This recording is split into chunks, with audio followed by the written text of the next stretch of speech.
জেলায় জেলায় এসআইআর শুনানি কেন্দ্রে অশান্তি। মালদহের হরিশ্চন্দ্রপুরের ঘটনাও তার অনূঠা নয়। এবার শুনানি কেন্দ্রে অন্তঃসত্ত্বাকে লাথি মারার অভিযোগ পুলিশের বিরুদ্ধে।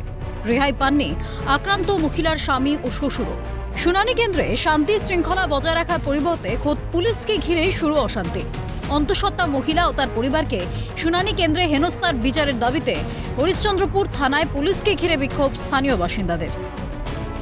আমার স্বামী, আমি প্রেগনেন্ট আছি, আমাকে ঢুকতে দিল না। আমার বাবাকে নিয়ে গিয়েছিল ওখানে, আমার বাবাকে নিয়ে গেছিল। তখন একটা সিভি পুলিশ আমার বাবাকে নিয়ে টানার জন্য বের করে নিচ্ছে। আর একটা মহিলা আমার বাবা স্বামীকে মারছিল, আমি ধরতে গেছিলাম, আমাকে লাত দিয়ে আমাকে ফেঁকে দিয়েছে ওখানে।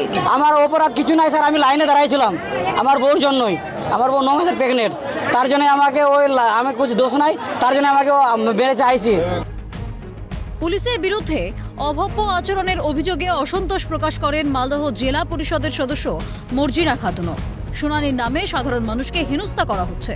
কমিশন ও বিজেপিকে দোষারোপ তৃণমূলের জেলা পরিষদের সদস্যের।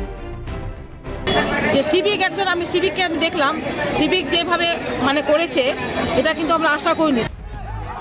মালদা জেলার হরিশ্চন্দ্রপুর 1 নম্বর ব্লকের শুনানি কেন্দ্রে ব্যাপক উত্তেজনা সোমবার। পরিস্থিতি সামাল দিতে ঘটনাস্থলে আসে অতিরিক্ত পুলিশ বাহিনী, কিন্তু বাসিন্দাদের রোষের মুখে পড়ে কোনো মতে প্রাণ বাঁচিয়ে রীতিমতো পালাতে বাধ্য হয় পুলিশ।